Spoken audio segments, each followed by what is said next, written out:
it comes to Pikes Peak, first and foremost, you're battling the mountain. Regardless of team, equipment, anything else you may have, you're up against the mountain, and that's the biggest challenge that it presents.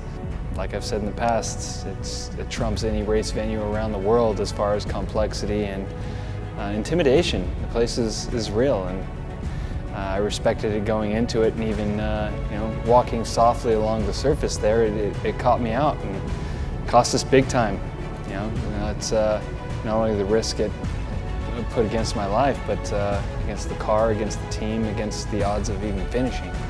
It's more than we bargained for.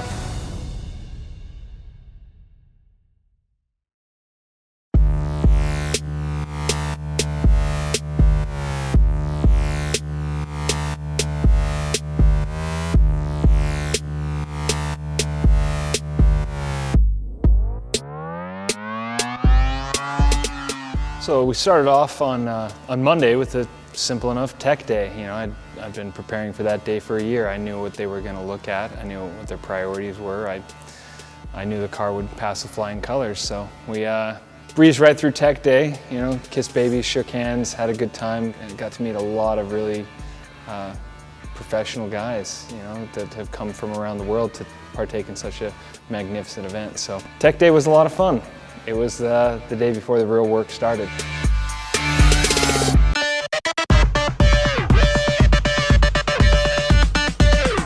It began at that point, the sleep deprivation, the weird hours.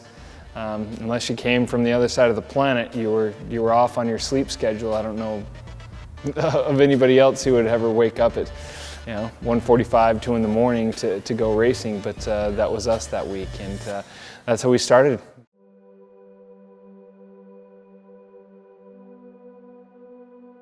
I haven't watched a lot of sunrises in my life. I've been fortunate enough to sleep in quite a bit, and sunrise at Pikes Peak is the most special place I've ever watched the sun come up. It's being up so high on the mountain, watching the sun crest from what seems like across the world is this very surreal feeling, and it lets you know that you're at a special place at a special time at that moment, and there's just a beautiful orange glow on the horizon as the sun starts to peak up. And shortly after the orange hue went away in the sky, we had cars in line ready to tackle the mountain for the first event on Tuesday morning.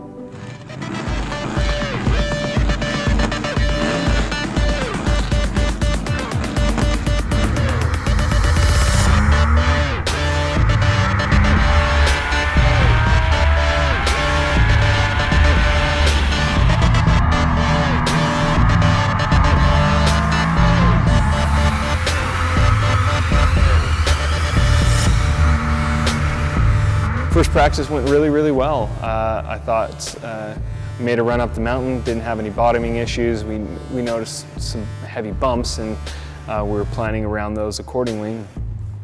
Engine tune looked really good. We didn't have to make any adjustments right away, and led us into the second practice. So set up for the second practice. We're gonna go out and try and monitor these bumps, figure out ride height, and that's when we found the limit.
And then suddenly there is like a silence.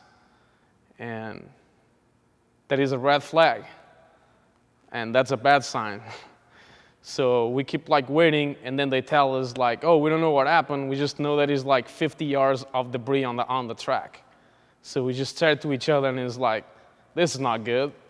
The only reason I knew that Cole was okay is because emergency crews weren't going up the mountain. That put me at ease, but it turned into the longest 3 hours that I think I've had to sit through. We were waiting, and we don't know what happened. So then the cars come down the mountain to the pits, and Casey asked to one of the drivers if he saw the car. And the guy stared at Casey, and he said, the car is fucked. You guys are pretty much done. Like, the intercooler is hanging out, the oil cooler is on the middle of the road, the rear bumper is like not there, the front bumper is in pieces, and they were still cleaning the track. My phone rings and it's Cole. It's 7 o'clock in the morning. I answered the call, and he told me that there had been an incident and things were not going according to plan. He told me the car had got a little bit of damage, and when I asked him, he said, yeah, we could repair it, but it wouldn't be this race.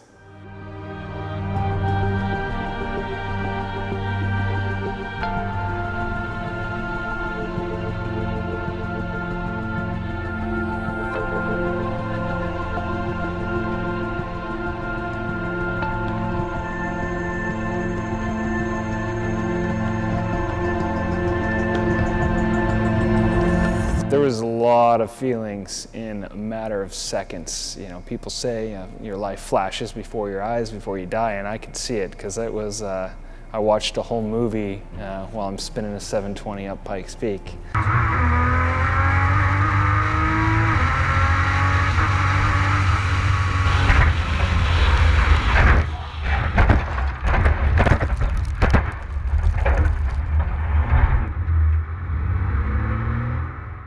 Picked up the pace a little bit, and that's when near the top, near Cog Cut, we bottomed out.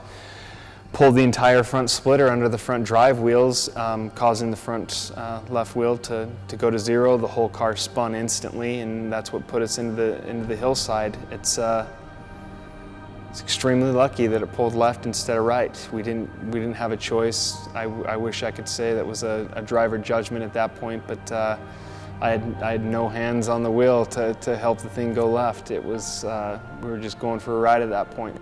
Going up there in the tow truck and seeing from the tire marks, also the big spot in the road where you could see where the car contacted the asphalt, and then just one spot into the mountain, then the next spot, and then the next spot.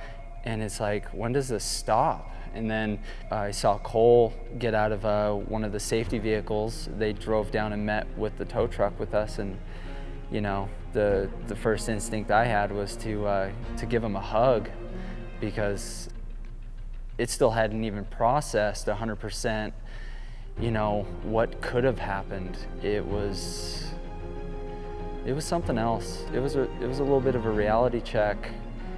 When it came to stop, I was not so concerned with my safety or anything else. It was finishing the race. It was getting the car back together. It was getting to the top of the mountain. The first step was analyzing how far out the frame was bent, because when we put it on the flatbed, I could initially see that it was tweaked all the way to the front subframe mounting points. And by the time we got on the lift and had everything stripped off of it, you could see that that's where the tweak ended, was at that forward mounting position. So as soon as we saw that, knew we could put it back together if we chose to go that route. We would just have to get someone to straighten it out, and we would also have to start tearing the streetcar apart at the same time. Cole texted and said he'd call me back in a little bit, which turned into an eternity, because I was anxious to find out what they'd figured out on it after his initial assessment of it up on the mountain. He called me back eventually and said, "It looks like it's fixable. Do you want to fix it?" And said, "Of course." Once we had Kyle's blessing, I knew it was everything that we had to do to get the car on track. We found a shop in Colorado Springs, Peak Performance, that said, "Hey, we've got a lift, we'll rent it to you by the hour," and we work late. And I said, "Perfect, because that's what we need."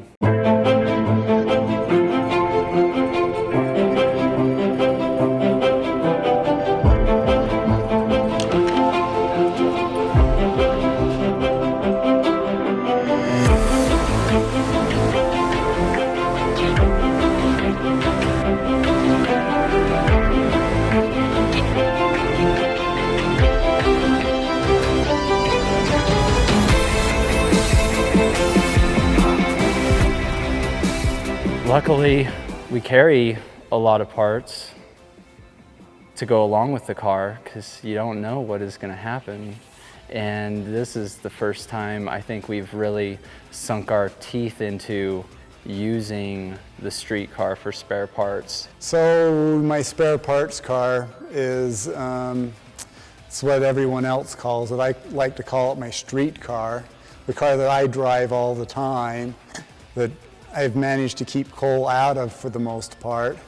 But when it comes to race day, anything goes, and to get the race car on track, that's its purpose, is to provide those random parts that may be needed for something else. Tearing that thing apart was kind of, it was sad, but at the same time the street car became a hero. We got the car off to the alignment shop, and at the same time got the truck and trailer over to the shop and unloaded the street car and started disassembling. And by the time we had the street car disassembled, I think we still had maybe 30 minutes to spare before we had to pick up the race car from the alignment shop.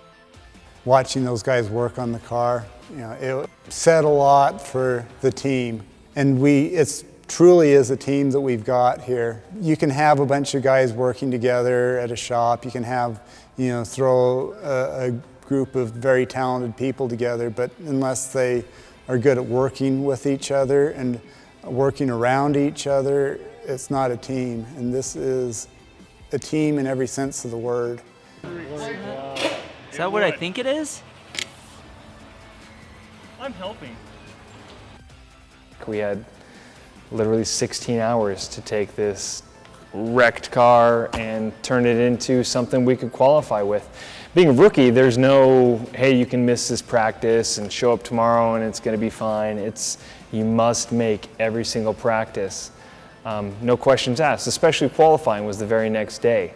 So we had no option but to run the car that we showed up with from the bottom to the top, and we had to put in times.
I'm 100% sure there were people that have no idea that we're gonna make it, and they were like thinking that we were done. And we just unloaded from the trailer with no fenders and no bumpers. But it doesn't matter, he was there, he was running.